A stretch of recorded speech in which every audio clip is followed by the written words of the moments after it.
हमें तो मेहनती बनना है। तो शुरू करें आज का पाठ। तृतीयः पाठः शीर्षकः अस्ति अलस कथा।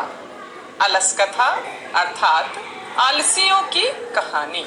आप सभी अपनी पुस्तकें खोलकर बैठेंगे और उसमें मेरे साथ आप भी मेरे साथ पढ़ेंगे। तो शुरू करें। अयं पाठः विद्यापतिकृतस्य कथाग्रन्थस्य पुरुषपरीक्षेति नामकस्य अंशविशेषो वर्तते। अयं पाठः विद्यापतिकृतस्य कथाग्रन्थस्य पुरुषपरीक्षेति नामकस्य अंशविशेषो वर्तते। है ना? क्या है यह पाठ? जो है यह विद्यापति के द्वारा लिखे गए कथा ग्रंथ पुरुष परीक्षा नामक ग्रंथ का यह एक विशेष भाग है, अंश है। विद्यापति कौन थे पता है ना? विद्यापति कौन थे? बहुत ही मशहूर मैथिली कवि थे जिन्होंने पुरुष परीक्षा नामक ग्रंथ की रचना की और उसी पुरुष परीक्षा ग्रंथ का यह एक विशेष भाग है हमारा पाठ अलस कथा। तो आगे पढ़े फिर। पुरुष परीक्षा सरल संस्कृत भाषायां कथा रूपेण विभिन्नानां मानव गुणानां महत्वं वर्णयति, दोषानां च निराकरणाय शिक्षां ददाति। क्या है इस पाठ में? ये पुरुष परीक्षा ग्रंथ जो है ये बहुत ही सरल संस्कृत भाषा में लिखा गया ग्रंथ है जिसमें कथा के रूप में विभिन्न मानव गुणों के महत्वों को और उनके दोषों को निराकरण करने की अर्थात दोषों को दूर करने की शिक्षा देता है यह। ठीक है, इससे आगे बढ़े फिर। समझ में आ रहा है ना? है ना? तो आगे बढ़ते हैं फिर। विद्यापति लोकप्रिय मैथिली कवि आसीत्। हम तो पूर्वमेव कथितम् आसीत् ना। विद्यापति मैंने पहले ही बताया ना विद्यापति कौन थे। विद्यापति लोकप्रिय मैथिली कवि थे। अपि च बहुनां संस्कृत ग्रंथानां निर्मातारपि विद्यापतिरासीत् इति तस्य विशिष्टता संस्कृत विषये अपि प्रभुता अस्ति। है ना? और भी क्या, तो संस्कृत ग्रंथों में और भी बहुत से संस्कृत ग्रंथों के ये निर्माता भी रहे हैं। कौन? विद्यापति। और इनकी विशिष्टता संस्कृत विषय में भी बहुत अधिक है। समझ में आ रहा है ना? आगे बढ़े फिर। प्रस्तुते पाठे अलस नामकस्य दोषस्य निरूपणे व्यंग्यात्मिका कथा प्रस्तुता विद्यते। समझ में आ रहा है? प्रस्तुत पाठ में भी आलस नाम के दोष का निरूपण किया गया है। किस रूप में? व्यंग्यात्मक रूप में, जिससे पढ़कर आपको बहुत मजा आने वाला है। व्यंग्य तो होता ही है मजे के लिए ना, मस्ती के लिए। हम लोग समय बिताने के लिए क्या करते हैं? मजे लेने के लिए पहेली सोच लेते हैं या फिर कुछ व्यंग्य करके और उसे हम उसको अभिनय करते हैं। है ना? तो यह कथा भी व्यंग्यात्मक रूप में प्रस्तुत की गई है। नीतिकाराः आलस्यं रिपुरूपं मन्यन्ते। नीतिकार आलस्य को शत्रु के समान मानते हैं। अहम पूर्वमेव कथितम ना कि आलस्य हमारे शरीर का शत्रु है। उस शत्रु को हमें अपने शरीर से दूर हटाकर रखना है। एवं प्रकारेण कथायाः आरंभं भवति। आसीत् मिथिलायां वीरेश्वरो नाम मंत्री। मिथिला में वीरेश्वर नाम का एक मंत्री था। सच स्वभावात् दानशीलः कारुणिकश्च सर्वेभ्यो दुर्गतेभ्यो अनाथेभ्योश्च प्रत्यमिक्षा भोजनम दापयति। और वह जो वीरेश्वर थे, मिथिला के मंत्री, वो स्वभाव से ही दानशील थे अर्थात दानी थे, कारुणिक थे, करुणाशील थे। और वो क्या करते थे? तो सभी गरीबों और अनाथों को इच्छा भोजन दिलवाया करते थे। इच्छा भोजन मतलब क्या होता है पता है? घर में जब आपके यहाँ भोजन बनता है तो माँ कहती है ना, जितनी इच्छा है खा लो, आपके पसंद का भोजन होता है तो, है ना? तो ये वीरेश्वर जो थे वो यही काम किया करते थे। जो गरीब और अनाथ होते थे ना, उनको इच्छा के अनुसार भोजन दिलाया करते थे। तन्मध्ये अलसेभ्योऽपि अन्न वस्त्रे दाप्यति। और उस बीच में जो और उस बीच में आलसियों को भी वो अन्न और वस्त्र दिलाया करते थे। समझ में आ रहा है ना? कोई दिक्कत तो नहीं हो रही? चलिए फिर आगे बढ़ते हैं। और इस संबंध में नीतिकार ने बहुत खूब लिखा है। कहा गया है, निर्गति नाम च सर्वेषां मलसः प्रथमो मतः। क्या है? मेरे साथ साथ पढ़ना है ना। निर्गति नाम च सर्वेषां मलसः प्रथमो मतः किंचिन्न क्षमते कर्तुं जाठरेणापि वह्निना। फिर से एक बार पढ़े। मैंने बोला है ना, 2-3 बार जब पढ़ेंगे तो अर्थ स्वयं स्पष्ट होता जाएगा। निर्गति नाम च सर्वेषां मलसः प्रथमो मतः किंचिन्न क्षमते कर्तुं जाठरेणापि वह्निना। अन्वय देखें इसका। सर्वेषां निर्गति नाम च अलसः प्रथमो मतः ते जाठरेण वह्निनां पीड़िताः अपि किंचित अपि कर्तुं न क्षमते। यह आलसियों की पहचान है। क्या है पहचान उनकी? इसको अर्थ के माध्यम से जाने। सभी अकर्मण्यों में आलसी का प्रथम स्थान है। आलसियों का कहाँ प्रथम स्थान है? अकर्मण्यों में। अकर्मण्य किसे कहा गया है? जो किसी कार्य को करने में सक्षम ना हो। आलसी व्यक्ति भूख की ज्वाला से पीड़ित होकर भी कुछ भी करने का प्रयास नहीं करता है। यह उसका गुण है या अवगुण? क्या बोलेंगे आप? गुण या अवगुण? बिल्कुल, ये अवगुण है। गुण क्या होता कि भूख से जब आप पीड़ित हैं तो आप कुछ ना कुछ जरूर करते होंगे घर में। जब भी भूख लगती है तो आप करते हैं ना, मम्मी क्या मैं मैगी बना लूं? हाँ, आपका ये प्रश्न होता है ना। लेकिन यहाँ ये आलसी क्या है? भूख की ज्वाला से पीड़ित है, फिर भी कुछ भी नहीं करने में सक्षम है। तो फिर इससे आगे बढ़े। आगे पुस्तक में देखेंगे बच्चों, अवधानेन ध्यान पूर्वक। ततो अलस पुरुषाणां तत्रैष्ठ लाभं श्रुत्वा बहवः तुंद परिमृजाः तत्र वर्तुली बभूव। क्या कहा? और उसके बाद आलसी पुरुषों के द्वारा इष्ट लाभ की प्राप्ति को देखकर, इष्ट लाभ मीन्स क्या? मतलब क्या इसका? इष्ट लाभ मतलब इच्छानुरूप प्राप्ति, जो उनकी इच्छा थी। उनकी इच्छा क्या थी? आलसी पुरुषों की इच्छा क्या थी? भोजन प्राप्त करना, वस्त्र प्राप्त करना और धन प्राप्त करना। तो इनकी प्राप्ति होता देखकर बहुत से मोटी पेट वाले, बड़े पेट वाले लोग भी वर्तुलाकार अर्थात गोलाकार में इकट्ठे हो गए और उन्हें घेर लिया। और इसके बाद फिर क्या कहा? श्लोक माध्यमेन वयम। तो श्लोक के माध्यम से देखे फिर इष्ट लाभ की प्राप्ति होने के बाद उनके सुख को देखकर आपके साथ वाले कैसा अनुभव करते हैं? देखिए श्लोक के माध्यम से। मेरे साथ साथ पढ़ना है, याद है ना? एकदम सस्वर वाचन करना है।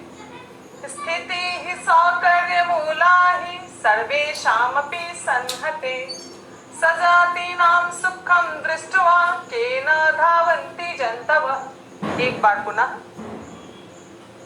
स्थिति हि सौकर्य मूला हि सर्वेषामपि संहते सजातीनां सुखं दृष्ट्वा केन धावन्ति जन्तवः।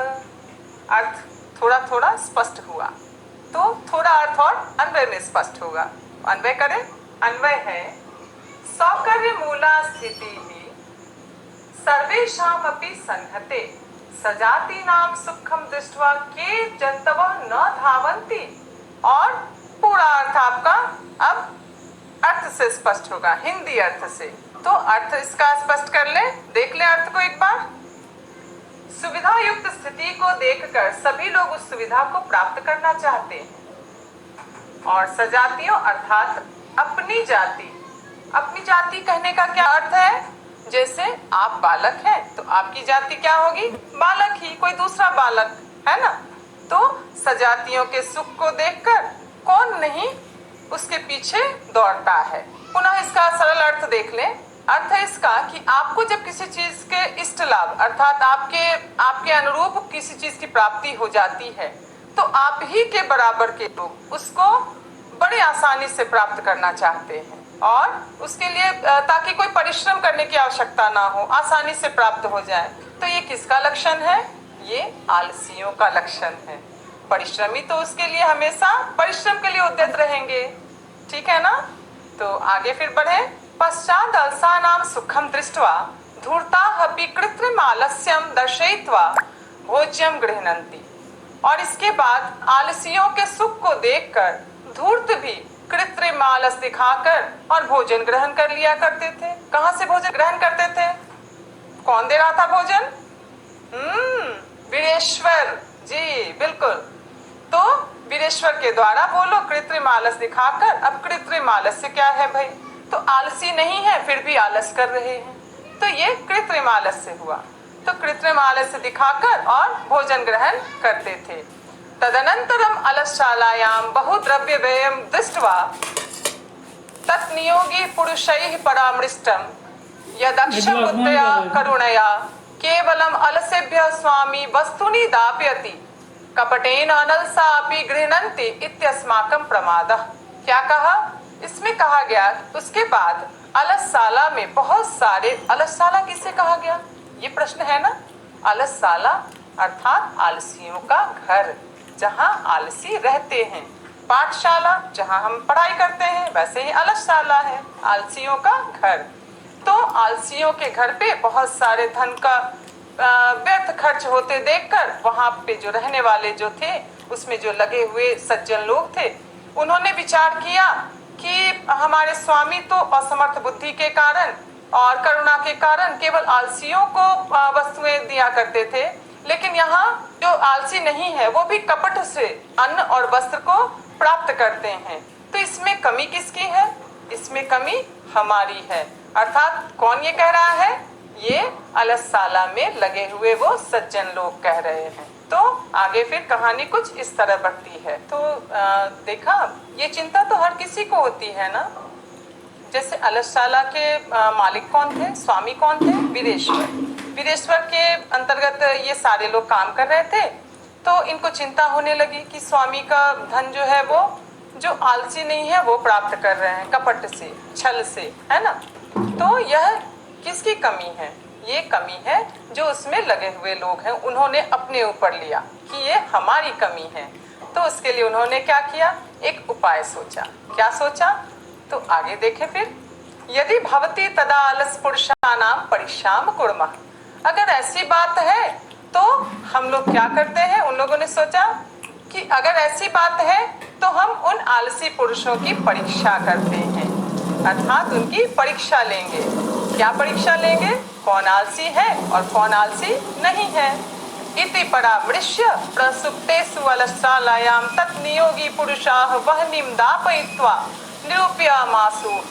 और यह विचार करके वहाँ पे अलसशाला में जितने भी सोए हुए आलसी थे उनको ऐसे ही सोया छोड़ के उन लोगों ने क्या किया? सज्जनों ने क्या किया? आग लगाकर और अलसशाला से बाहर निकल गए। ये उपाय था उनका, क्या खोजने का? आलसी को खोजने का। तो फिर क्या हुआ? फिर आगे देखें हम। ततो गृह लग्नम प्रवृद्धम अग्निम दृष्ट्वा धूर्ताः सर्वे पलायिताः। और यहाँ शुरू हो गया खेल, है ना। उसके बाद घर में लगी आग को बढ़ता हुआ देखकर जो धूर्त थे वो भाग निकले वहां से। और उसके बाद पश्चात दशी अलसा अपि पलायिता। और उसके बाद कुछ आलसी भी भाग गए। क्या देखें कैसे कैसे आलसियों की पहचान हो रही है। कौन कौन लोग भागे? पहले धूर्त भाग गए और उसके बाद कुछ आलसी भी भाग गए। इतः परम कीमा भवत्। इससे आगे क्या हुआ? ये विचार तो मन में आ रहा है ना। सर्वे आनंदम अनुभवन्ति ना। अहम अपि आनंदम अनुभवामि इदानीं। मुझे भी बहुत आनंद आ रहा है। तो आगे देखें फिर। चत्वारः पुरुषाः तत्रैव सुप्ताः परस्परम् आलपन्ति। पहले क्या हुआ? ध्यान में है ना। सबसे पहले जब आग लगी तो उसे बढ़ता देखकर धूर्त भाग गए। उसके बाद थोड़े आलसी भाग गए और अब वहाँ कौन बच गए? तो वहाँ 4 आलसी पुरुष सोए हुए आपस में बातचीत कर रहे हैं। क्या बातें कर रहे हैं वो सुनिए। एकेन वस्त्रावृतम मुखेन उक्तम अहो कथमयम कोलाहलः। तो एक ने क्या किया? मुंह को वस्त्र से ढके हुए ही वो पूछ रहा है, अरे ये कैसा कोलाहल है, ये कैसा शोर है। द्वितीयेनोक्तम तर्क्यते यदस्मिन् गृहे अग्निर्लग्नो अस्ति। ऐसा मालूम पड़ता है कि घर में आग लग गई है। तृतीयेनोक्तम कोपि तथा धार्मिको नास्ति य इदानीं जलार्द्रै वासोभिः कटैर्वास्मान् वा वृणोति। तो क्या कोई ऐसा धार्मिक व्यक्ति नहीं है जो भीगे चटाई या फिर भीगे कपड़े से कपड़ा लाकर और हमें ढक दे और हमारे कष्ट को थोड़ा कम कर दे। कथा अग्रे सरती एवं प्रकारेण।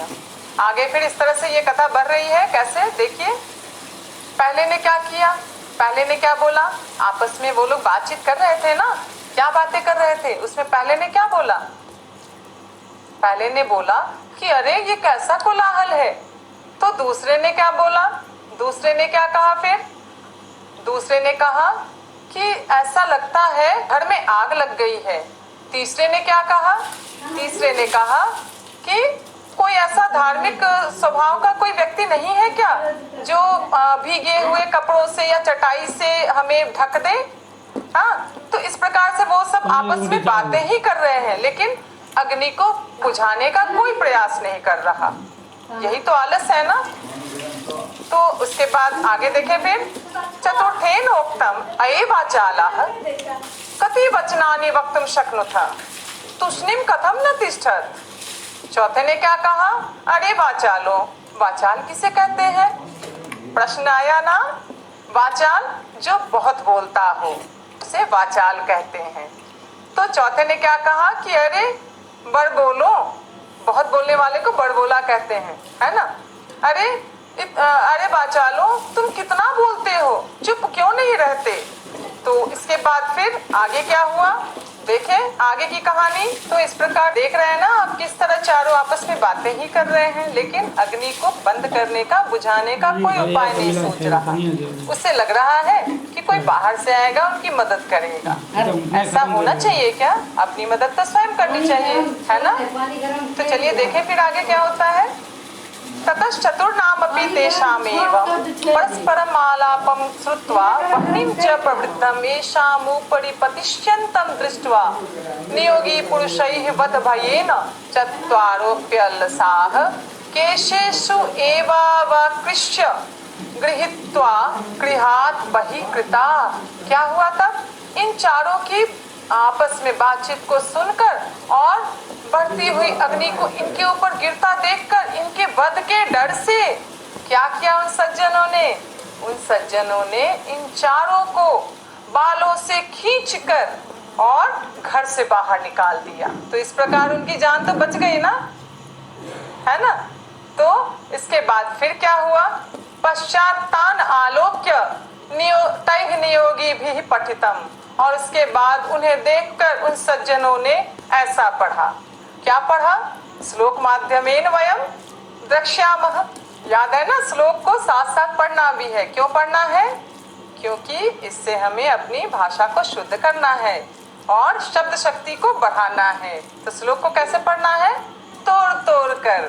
पतिरेव गति स्त्रीणां बालानां जननी गति नालसानां गति काचित् लोके कारुणिकं विना।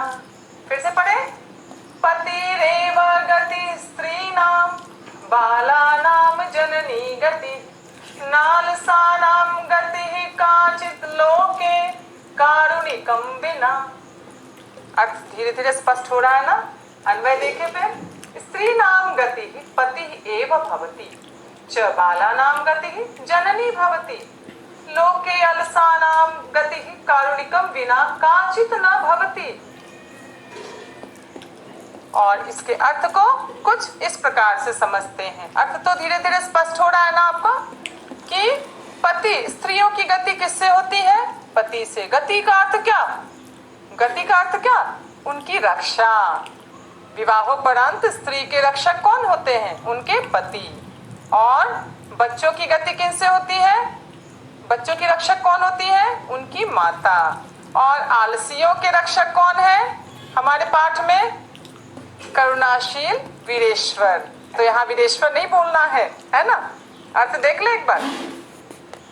स्त्रियों की गति निश्चय ही पति से होती है, अर्थात स्त्रियों का रक्षक पति होता है। बालकों का रक्षक अर्थात उनकी गति उनकी माता होती है। परंतु दयावानों के बिना इस संसार में आलसियों की गति नहीं है। अगर दयावान ना हो, हाँ, तो क्या आलसियों का गुजारा कैसे होगा? कैसे होगा गुजारा? दयावान होंगे तभी तो उन आलसियों का गुजारा होगा। तो इस प्रकार हमने श्लोक के माध्यम से समझ लिया कि स्त्रियों के रक्षक कौन है, बालकों के रक्षक कौन है, आलसियों के रक्षक कौन है, और अगर करुणाशील नहीं है तो आलसियों का रक्षक कोई नहीं होता। और अंत में फिर देखें, पश्चातेषु चतुर्षु आलसेषु, पश्चातेषु चतुर्षु आलसेषु ततोप्यपि अधिकतरम वस्तु मंत्री दाप्यामास। और बाद में इन चारों आलसियों को मंत्री ने अर्थात वीरेश्वर ने क्या किया? उन सभी से अधिक वस्तु दिलवाया। ठीक है, क्यों दिलवाया? क्योंकि यहाँ आलसियों की पहचान हो गई थी। तो कैसा लगा ये कहानी आपको कैसी लगी? मजा आया ना? मुझे तो बहुत मजा आया। और श्लोकों को भी हमने समझा, पढ़ा, हाँ, सभी के अर्थ को अच्छे से समझा। तो बच्चों, पाठ की समाप्ति के बाद अब क्या करने वाले हम लोग करने वाले हैं प्रश्नों के अभ्यास। तो और पाठ के अंत में आप ध्यान दे रहे हैं ना अपनी पुस्तक में? शब्दार्थों को याद करना है, संधि विच्छेदों को ध्यान से उसका अभ्यास करना है पुस्तक की सहायता के साथ। हाँ, उसके बाद फिर समास दे रखा है, समासों को भी उसकी भी पहचान करनी है ना, किस तरह से विग्रह हुआ और किस तरह समस्त पद बना। और अगले क्रम को आगे बढ़ाते हुए हम लोग फिर इसके अभ्यास के प्रश्न की ओर बढ़ते हैं। तो अभ्यास के प्रश्नों में सबसे पहले है मौखिक अभ्यास, और इस क्रम में मौखिक प्रश्न है, उसके उत्तर आपको एक शब्द में देने हैं। तो वो कौन देगा उत्तर? मैं दूंगी? बिल्कुल नहीं, मैंने तो पाठ पढ़ा दिया, मेरा काम खत्म। अब तो उसके उत्तर आपको देने हैं। तो चले शुरू करें फिर। तो मौखिक अभ्यास के क्रम में हमारा पहला प्रश्न है, एक पद में आपको उत्तर देने हैं। पहला प्रश्न है, इयं कथा कस्मात् ग्रंथात् उद्धृता अस्ति। इयं कथा कस्मात् ग्रंथात् उद्धृता अस्ति। उत्तर क्या होगा? उत्तर क्या होगा? मैं बताऊं? आपको बताना है। पाठ तो आपने ध्यान से पढ़ा था ना? बिल्कुल, पुरुष परीक्षा इति ग्रंथात्। इयं कथा पुरुष परीक्षा इति ग्रंथात् उद्धृता अस्ति। फिर आगे बढ़ते हैं। अगला प्रश्न है हमारा। तो अगला प्रश्न हमारा क्या है? अग्निम दृष्ट्वा के पलायिता। स्मरणम अस्ति ना? के पलायिता अभवन्। अग्निम दृष्ट्वा धूर्ताः पलायिताः अभवन्। एकेन शब्देन उत्तरम ददातु। एक ही शब्द में उत्तर देना। और इसके बाद फिर आगे बढ़े। अगला प्रश्न क्या होगा देखते हैं फिर। अस्मिन् खंडे अस्माभिः लिखितः अभ्यासः करणीयः। अर्थात इस खंड में हमें क्या करना है? मौखिक तो हमने कर लिया, तो अब हमें तो लिखित अभ्यास करना है ना। तो लिखित अभ्यास के क्रम में सबसे पहला प्रश्न है हमारा, रिक्त स्थानानि पूर्य। अर्थात खाली जगहों को भरना है। तो वो कौन करने वाला है? वो मैं नहीं, आप स्वयं करने वाले हैं। तो अब दूसरे प्रश्न की ओर देखें। दूसरा प्रश्न है हमारा, एक शब्देन उत्तरत। एक शब्द में उत्तर देना है। तो प्रश्न है हमारा, अलस कथायाः कथाकारः कः। अलस कथायाः कथाकारः कः? विचारयन्तु भवन्तः। कः कथाकारः अस्ति? समीचीनमस्ति, बहु सम्यक्। विद्यापति उत्तरमस्ति विद्यापति। तर्हि अग्रे सरन्तु। अग्रे प्रश्नः अस्ति। तो मैंने एक प्रश्न बता दिया आपको। अब बाकी सारे प्रश्नों के उत्तर कौन ढूंढेगा? कौन लिखने वाला है? बिल्कुल, अब तो आप बिल्कुल ही समझ गए। सारे प्रश्नों के उत्तर बाकी के आपको स्वयं लिखने हैं। तो अगला प्रश्न हमारा है, अगले प्रश्न में एक वाक्य में उत्तर देना है।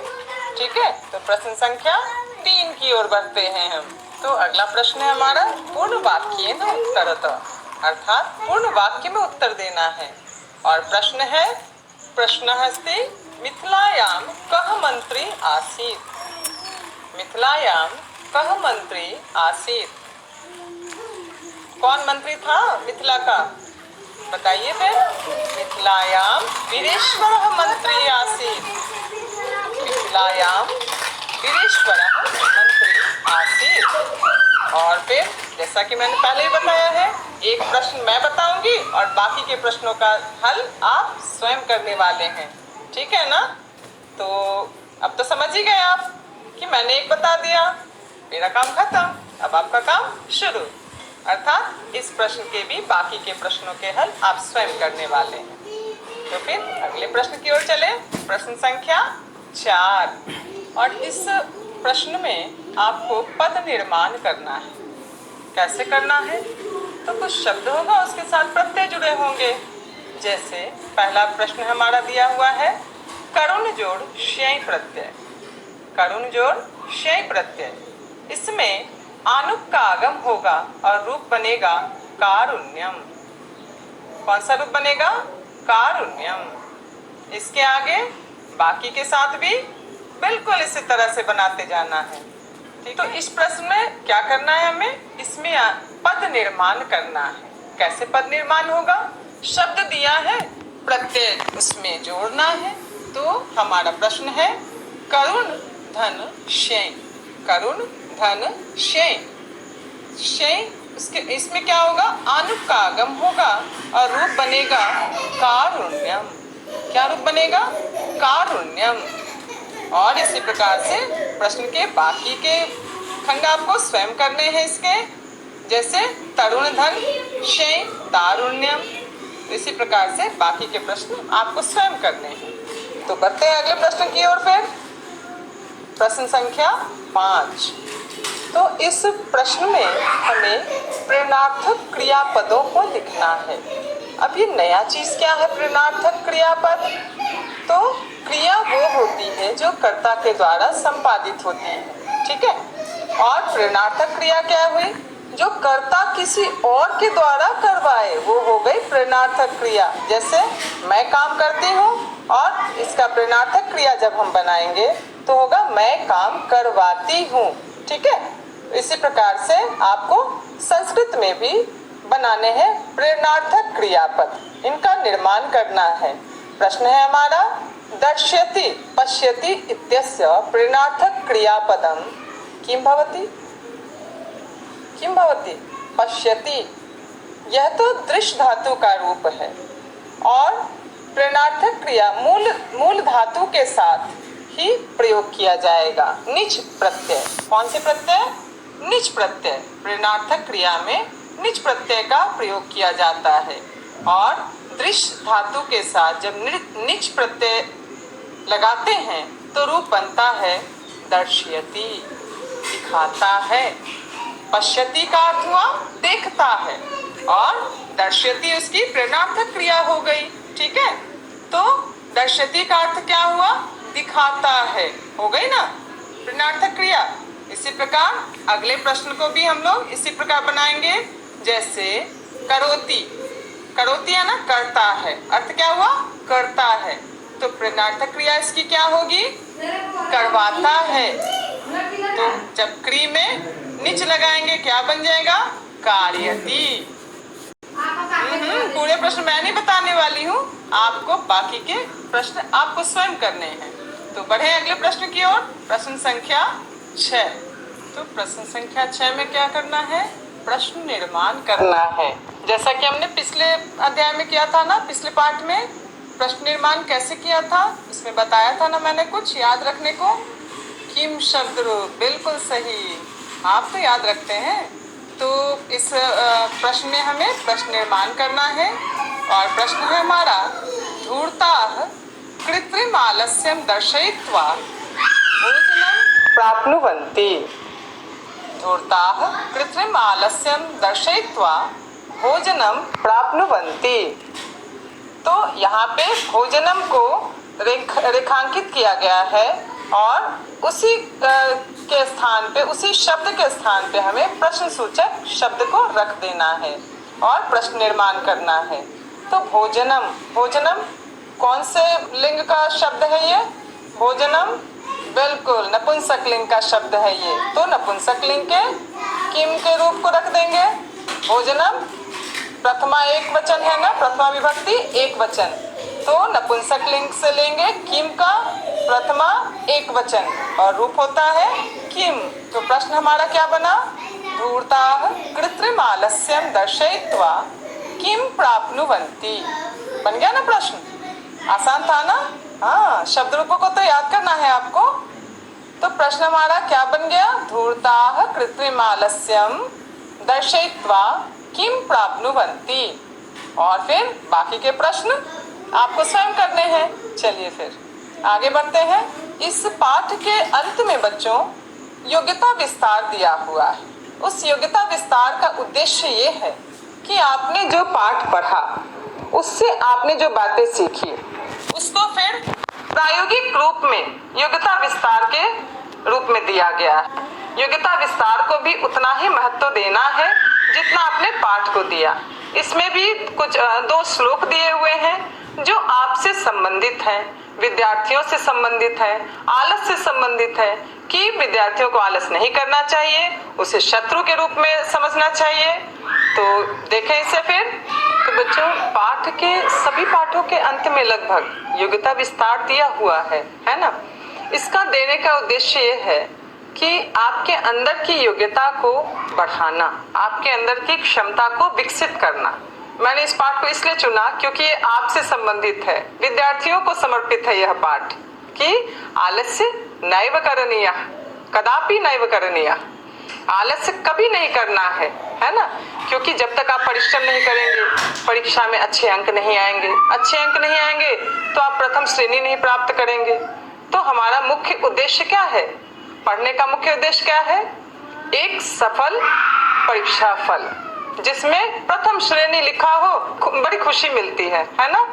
तो चलिए फिर देखें इसका योग्यता विस्तार। अस्य पाठस्य अयम संदेशः अस्ति यत् आलस्य महान रोगः अस्ति। इस पाठ का यह संदेश है कि आलस्य जो है वो महान रोग है हमारे शरीर का। रोग ही तो है ना ये, जिसके कारण हम कुछ भी करने को समर्थ नहीं हो पाते हैं। क्या संदेश है इस पाठ का? इस पाठ के द्वारा यह संदेश दिया जा रहा है कि आलस्य शरीर का महान रोग है। आलस्य सहायकः प्रायः कोऽपि नैव भवति। और आलस्य का कोई सहायक नहीं होता, आलसी का कोई भी सहायक नहीं होता। आप अगर पढ़ेंगे नहीं तो परीक्षा में क्या आपके मित्र आपकी सहायता करेंगे? मुझे तो विश्वास नहीं, बिल्कुल नहीं करने वाले। तो इसके लिए क्या करना होगा? अपनी योग्यता को विकसित करना होगा, है ना।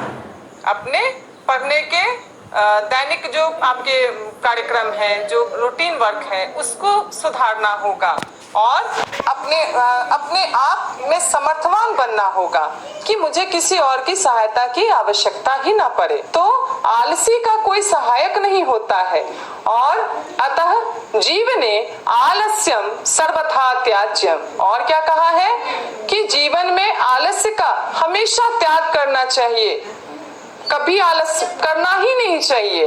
आगे फिर देखें, आलस्य संबंधे नीति श्लोकः कथयति। किम कथयति? अग्रे पठिष्यामः। तो देखें फिर श्लोक के माध्यम से नीतिकार ने आलस्य के विषय में क्या कहा है। तो अब तक तो श्लोक पढ़ना आ गया ना। कैसे पढ़ना है श्लोकों को? तोड़ तोड़ कर, है ना, संधि विच्छेद करते हुए। तो पढ़े श्लोक को, साथ साथ पढ़ेंगे ना? बिल्कुल। आलस्यम ही मनुष्याणाम शरीरस्थो महारिपुः। क्या है? फिर से पढ़े। आलस्यम ही मनुष्याणाम शरीरस्थो महारिपुः नास्ति उद्यम समो बंधु कृत्वा यम नावसीदति। कितना सुंदर कहा ना आलस्य के बारे में। आलस्यम ही मनुष्याणाम शरीरस्थो महारिपुः नास्ति उद्यम समो बंधु कृत्वायम नावसीदति। अर्थ क्या है इसका? समझ में आ रहा है? बिल्कुल समझ में आ रहा है। क्या कहा? आलस्य मनुष्यों के शरीर में स्थित महान शत्रु है। और दूसरी लाइन में क्या है अर्थ इसका? नास्ति उद्यम सम बंधु, और उद्यम के समान कोई बंधु नहीं है, मित्र नहीं। और मीठा फल मिलने के बाद खुशी मिलती है, तो बस उद्यम के समान कोई मित्र नहीं है, बंधु नहीं है, जिससे करके कोई दुखी नहीं होता। ठीक है, समझ में आया? फिर देखें आगे। कथनस्य तात्पर्यमस्ति यत् शरीरे स्थितः शत्रु आलस्यमस्ति। कहने का तात्पर्य यहाँ क्या है लेखक का? शरीर में स्थित आलस्य जो है वो महान रोग है। मनुष्य शरीर में आलस्य शत्रु विनाशाय उद्यम अर्थात परिश्रम नाम मित्रमपि अस्ति। क्या कहा कि मनुष्य के शरीर में आलस्य नाम के शत्रु के विनाश के लिए उद्यम अर्थात परिश्रम नाम का एक मित्र भी है। श्लोक में देखा ना हमने, नास्ति उद्यम समो बंधु। हाँ, तो मनुष्य के शरीर में आलस्य नाम के शत्रु के विनाश के लिए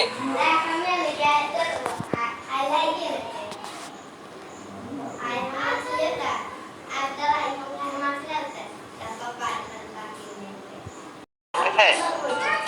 प्रश्न तो आपने अच्छे से सुन लिया। अलस कथा शीर्षक पाठ कहाँ से संकलित है? जल्दी जल्दी जवाब सोचना है आपको। वाह, क्या बात! पुरुष परीक्षा नामक ग्रंथ से। कहाँ से संकलित है? पुरुष परीक्षा नामक ग्रंथ से। पुनः दूसरा प्रश्न है, अलस कथा पाठ के लेखक कौन है? अलस कथा पाठ के लेखक कौन है? बहुत अच्छे, विद्यापति, जो कि मैथिल कवि थे।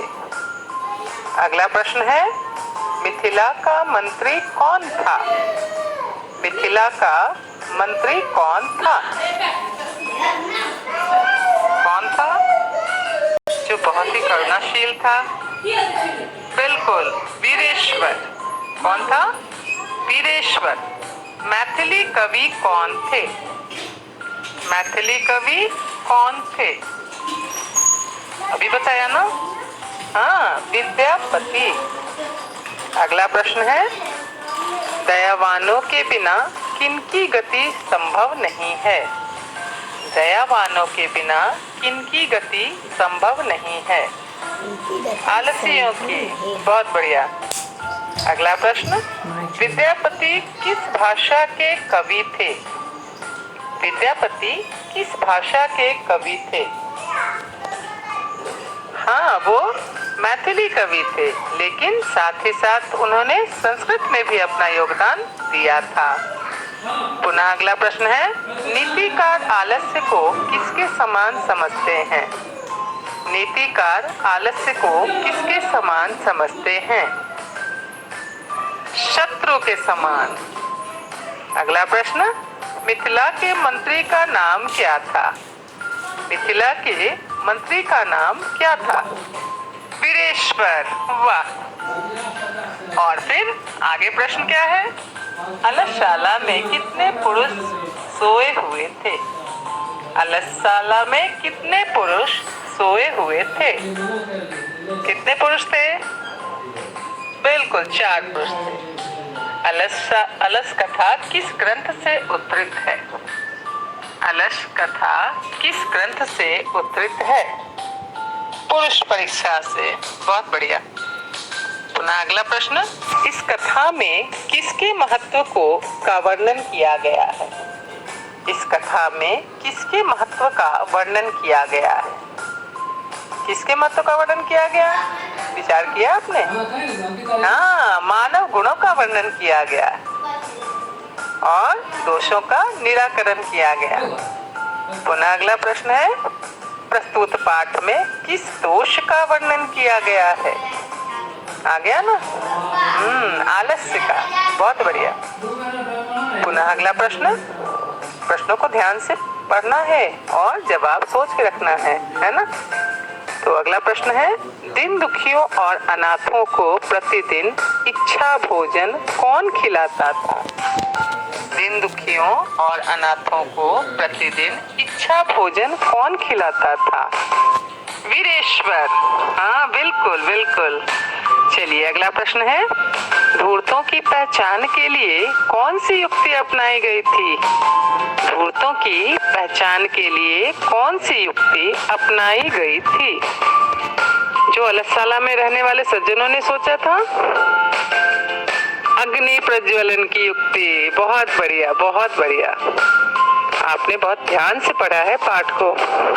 अगला प्रश्न है, स्त्रियों की गति किससे है? स्त्रियों की गति किससे है? गति का तात्पर्य रक्षक से है। बहुत बढ़िया। तो कौन होते हैं रक्षक? उनके पति। बहुत अच्छे, बहुत अच्छे। इस कथा पाठ में किस प्रकार की कथा प्रस्तुत की गई है? अलस कथा पाठ में किस प्रकार की कथा प्रस्तुत की गई है?